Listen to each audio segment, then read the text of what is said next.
tempat yang terpencil dan tidak diketahui orang banyak. Di dalam gua itu, bayi laki-laki mereka tumbuh dengan perlindungan Allah Subhanahu wa Ta'ala. Nabi Ibrahim alaihissalam dibesarkan di sana, jauh dari pandangan penguasa tiran Namrud. Sementara itu, di dalam kota, bayi-bayi laki-laki lainnya tewas di tangan para algojo yang kejam. Namun takdir Nabi Ibrahim alaihissalam sudah ditentukan oleh Allah Subhanahu wa Ta'ala untuk menjalankan misi kenabian.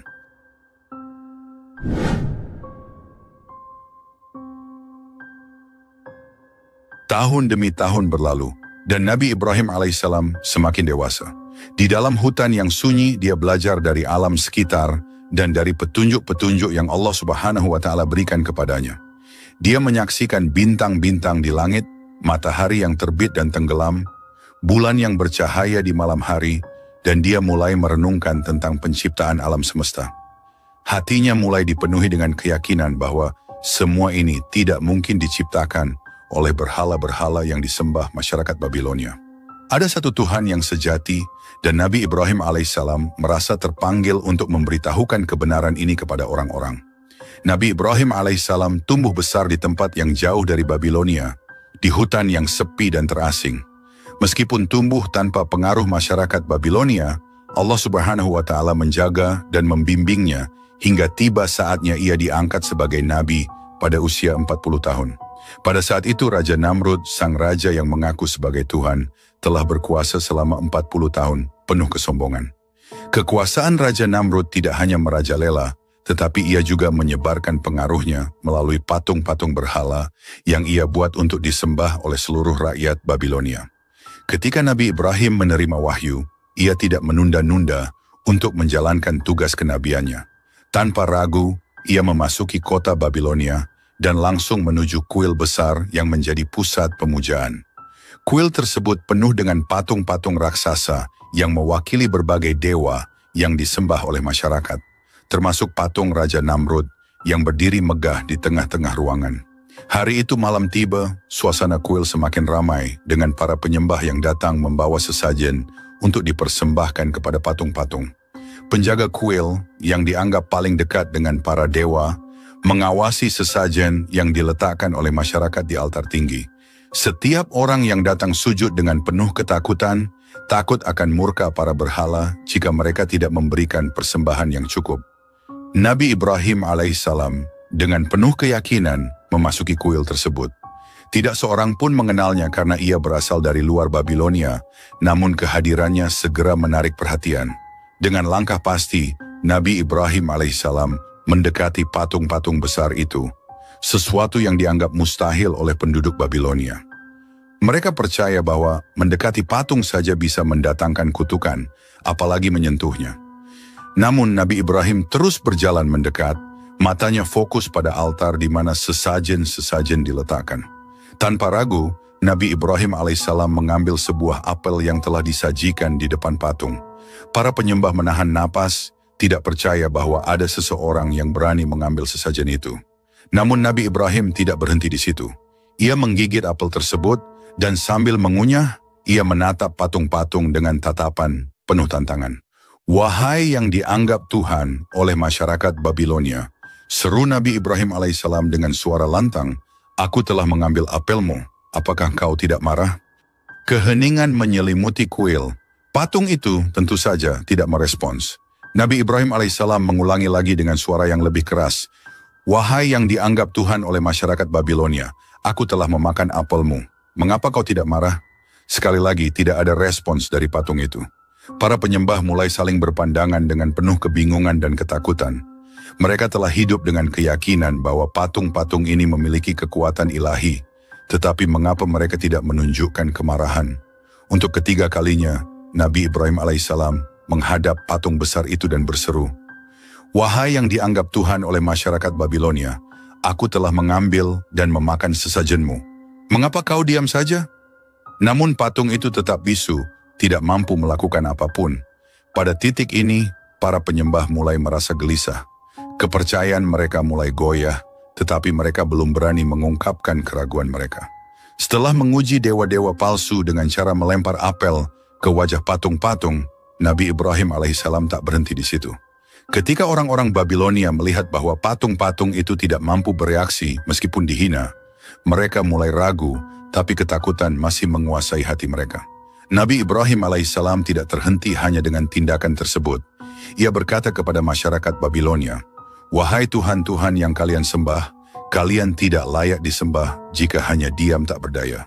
Tuhan sejati adalah Allah Subhanahu wa Ta'ala yang menciptakan langit dan bumi." Dengan kata-kata itu, Nabi Ibrahim alaihissalam mulai merencanakan tindakan lebih besar untuk menggoyahkan keyakinan mereka. Setelah meninggalkan kuil, Nabi Ibrahim alaihissalam kembali dengan membawa sebuah kampak besar. Malam itu, saat kuil sepi dan hanya dijaga oleh seorang penjaga, Nabi Ibrahim alaihissalam menghancurkan patung-patung kecil satu persatu. Kepala dan tangan patung-patung itu dipotong dan dilempar ke lantai, meninggalkan pemandangan yang kacau balau. Namun Nabi Ibrahim alaihissalam menyisakan satu patung, patung terbesar yang merupakan patung Raja Namrud, raja yang dianggap sebagai Tuhan oleh rakyat Babilonia. Dengan cerdik, Nabi Ibrahim alaihissalam menaruh kampaknya di tangan patung Raja Namrud, seolah-olah patung itu yang bertanggung jawab atas kehancuran patung-patung lainnya. Setelah menyelesaikan tindakannya, Nabi Ibrahim alaihissalam pergi dengan tenang meninggalkan kuil. Keesokan paginya, masyarakat Babilonia datang ke kuil untuk beribadah seperti biasa. Tetapi mereka terkejut melihat pemandangan yang porak-poranda. Patung-patung yang mereka sembah hancur berserakan, hanya menyisakan patung Raja Namrud yang utuh dengan kampak di tangannya. "Siapa yang melakukan ini?" teriak mereka dengan marah. Penjaga kuil yang menyaksikan kejadian malam itu menunjuk Nabi Ibrahim alaihissalam. "Ibrahim, dialah yang melakukannya semalam." Mereka segera memanggil Nabi Ibrahim untuk dihadapkan kepada mereka. Ketika Nabi Ibrahim tiba, mereka menuntut jawaban, "Apakah engkau yang menghancurkan Tuhan-Tuhan kami?"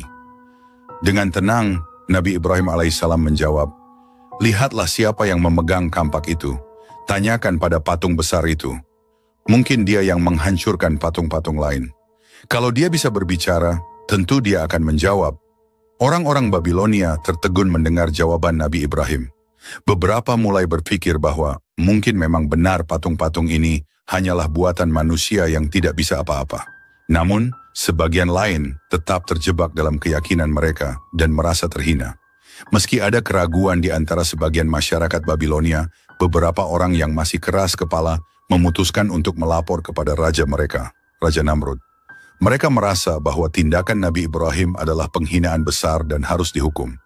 Mereka mendatangi istana dan memberitahu Raja Namrud tentang apa yang dilakukan Nabi Ibrahim di kuil. Raja Namrud, yang selama ini dianggap sebagai Tuhan oleh rakyatnya, merasa terancam.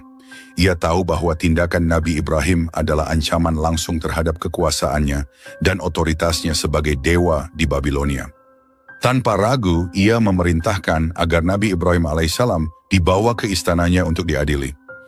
Nabi Ibrahim alaihissalam yang sudah siap menghadapi konsekuensi dari tindakannya, berkata kepada para utusan Raja Namrud, "Tidak perlu kalian melapor kepada rajamu, aku akan datang sendiri ke istana."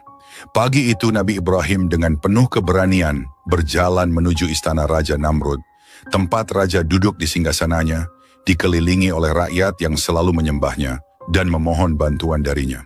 Setiap hari istana penuh dengan orang-orang yang meminta makan, perlindungan, atau kekayaan dari Raja Namrud, menganggapnya sebagai dewa yang mampu memenuhi segala kebutuhan mereka. Namun hari itu akan berbeda. Nabi Ibrahim alaihissalam datang bukan untuk memohon, melainkan untuk menghadapi Raja Namrud dengan kebenaran yang hakiki. Ketika dia tiba di hadapan Raja Namrud, semua mata tertuju padanya. Ada ketegangan di udara saat Nabi Ibrahim alaihissalam berdiri tegak di depan raja yang mengklaim dirinya sebagai Tuhan. Raja Namrud menatap Nabi Ibrahim dengan tajam dan berkata, "Siapa kau yang berani menghina Tuhan-Tuhan kami dan menantangku di hadapan rakyatku?" Nabi Ibrahim alaihissalam dengan tegas menjawab, "Aku adalah utusan Allah Subhanahu wa Ta'ala, Tuhan yang menciptakan langit dan bumi. Aku datang untuk menunjukkan kepada kalian bahwa apa yang kalian sembah hanyalah patung-patung tak berdaya.